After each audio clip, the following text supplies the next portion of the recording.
What is present perfect tense? What is present perfect tense? What is present perfect tense? waxaan maraynaa qaybtii u dambeysay ee presentiga. waxaan ugu dambeysay what is present perfect tense oo dambeyso. present perfect tense intaan qeexin waxaa rabaa inaan sharaxaad yar ahaantiisa u fahantaan. present perfect tense waa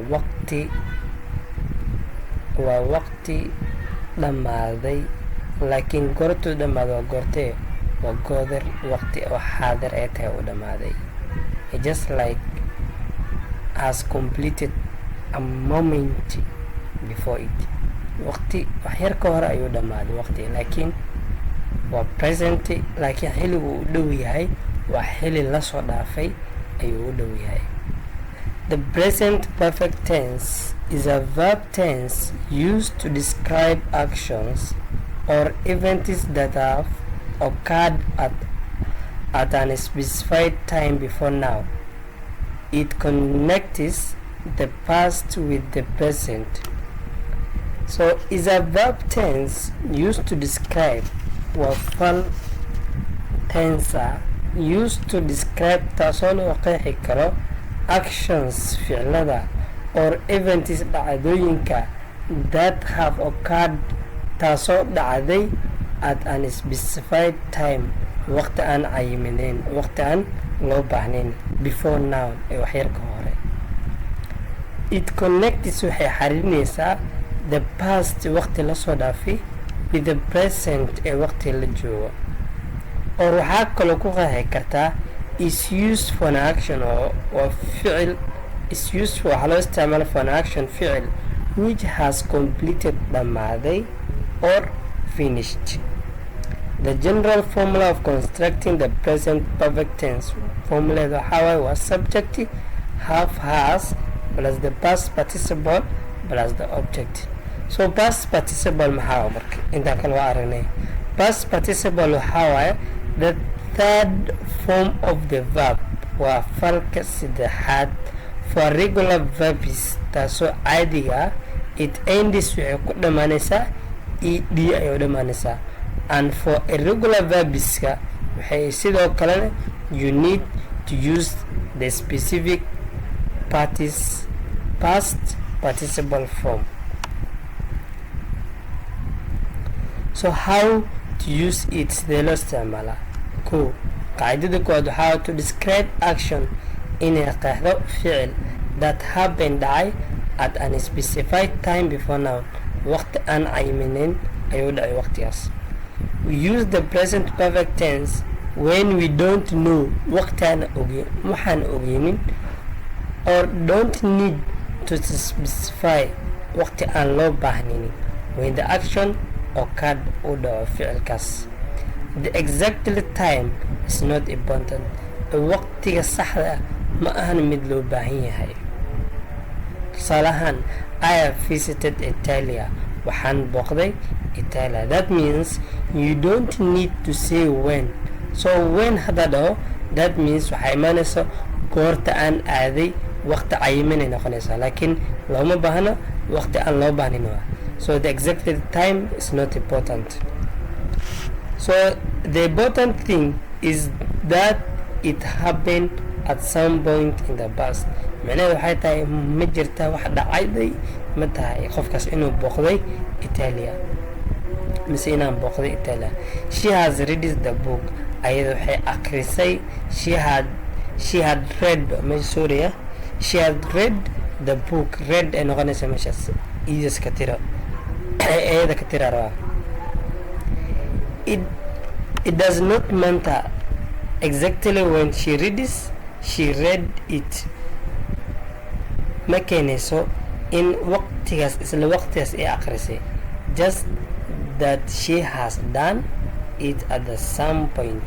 macnaheedu waxay tahay inay samaysay waqti yar ka hora ee buugaas akhrisay. midda labaad waxaa waaye to talk about life experience. waxay ka hadlaysaa waayo aragnimo ka hadlaysaa. macnaha waxaa kala wadaa ever and never. We often use the present perfect to talk about experience, especially gaar ahaan with ever or ever taasoo loo isticmaal weligeed macnaa loo isticmaali doono in question su-aal ahaan loo isticmaali doono, and never loo isticmaali doono marna in negative statements waqti diidmada loo isticmaalo. Example, have you ever been the Grand Canyon? The Grand Canyon. So have you ever been the Grand Canyon? weligaada ma tagtay gobolka weyn. Grand Canyon waxaa la gobol weyn. I have never eaten ugali. weligay maan cunin marna maan cunin ugali. So meesha waxay noqonaysaa I have never been eaten ugali. Been eaten ugali.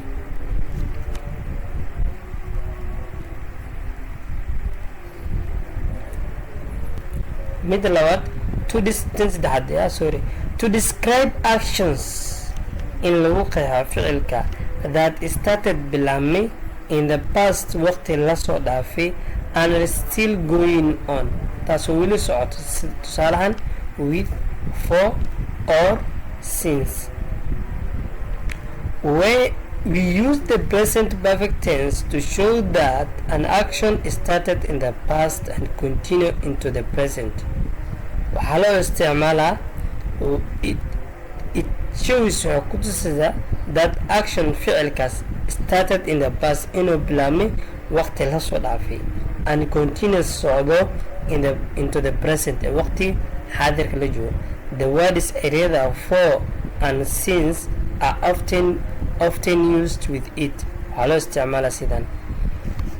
For waxaa loo isticmaalaa is used for period of time. waxaa loo isticmaalaa waqti ayaa loo isticmaalaa. period of time loo isticmaalaa. sidoo kale days, month, years, etc. kuwaas dhan loo isticmaalaa. I have lived here for 5 years. waxaan ku noolahay meeshan 5 sano. This means I started living here 5 years ago. waxaan I started living waxaan bilaabay inaan ku noolaado mise aan joogo meeshan 5 sano hadda ka hor ayaan joogo. isla hadda still life here now weli meeshan sii jooga. So since markaa waxay noqonaysaa iyadana is used for a point in a time, a specific date or event.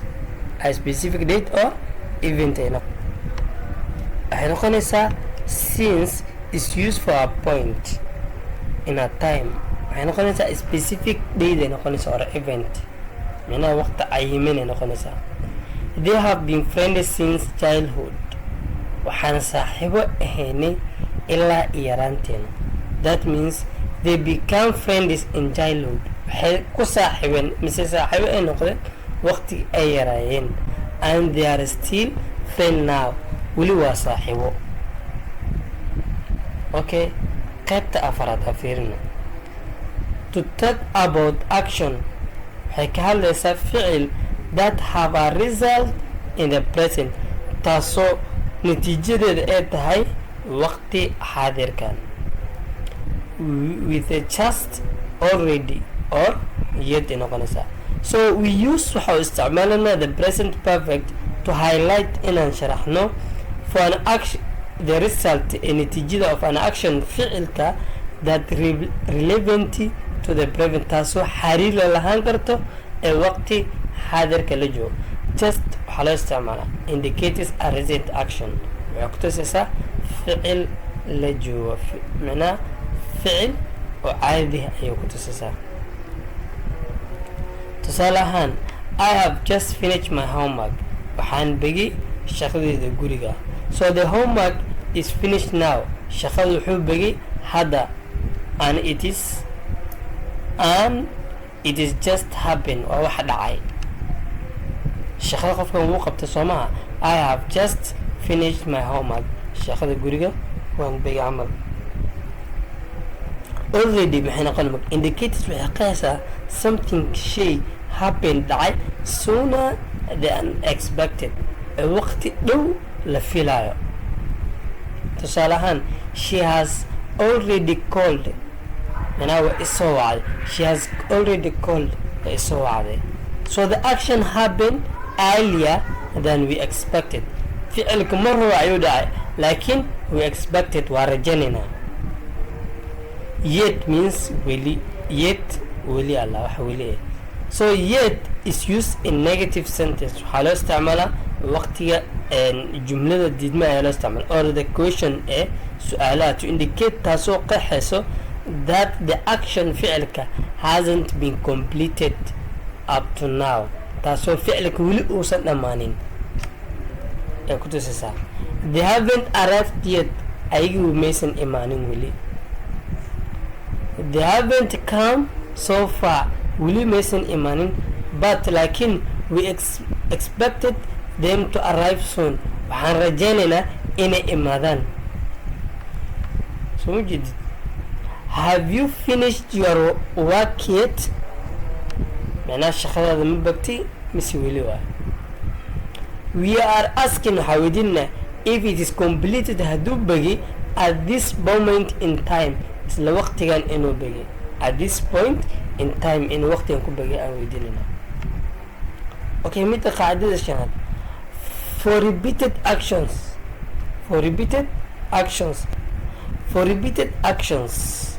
ficil soo laabto up to the present ee waqtiga xaadirka with since or for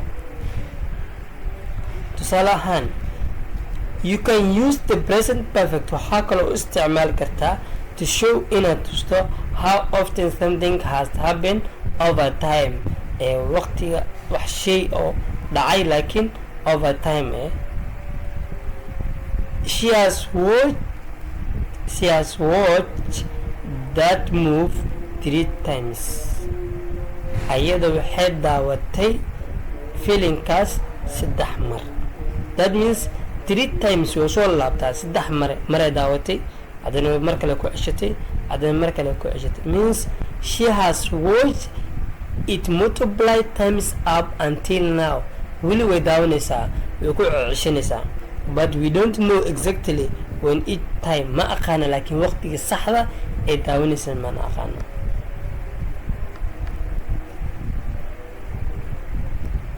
okay affirmative form hadalka caadiga examples I have finished my homework waxaan begay shaqadayda guriga she has visited Japan ayadu waxay booqatay Japan they have lived here for 5 years ayagu waxay ku nool yihiin halkan 5 sano we have already eaten lunch waxaan cunnay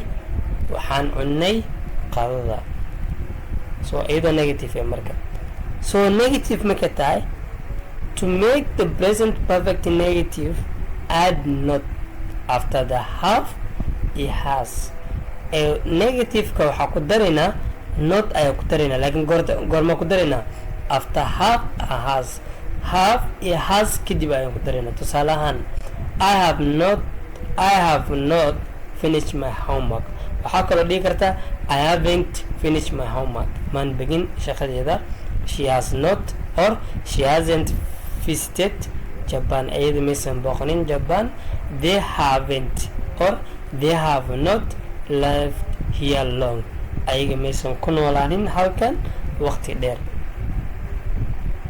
okay question form ee waqtiga question formka waxaa marka su-aasha to form a question inaad samayso su-aal in the present perfect switches the orders waxay isbedelaya orderadii isbedelayso minin waxaa ka wada subjectidii iyo order formuliga isbedelaya siduu isku bedelaya marka arag have has plus subject plus past participle noqonaysa marka have you finished your homework shaqadaada miyaad bagtay has she visited Japan ayada miyay booqatay Japan have they lived here long ayaga miyay ku noolaan halkan waqti dheer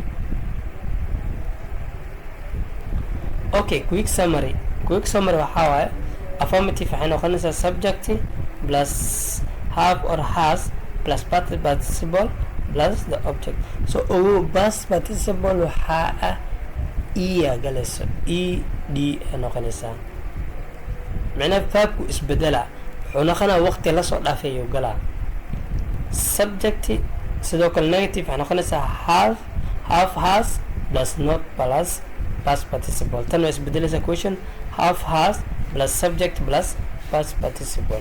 This is the end of present tense. Waa present tense intaan kusoo gabini waxaan bilaabi doonaa insha Allah qaybtan labaad. Okay, waxaan bilaabi doonaa insha Allah qaybtan labaad oo ah simple past bilaabi doonaa dilayd insha Allah. intaas iyo nabadgelyo.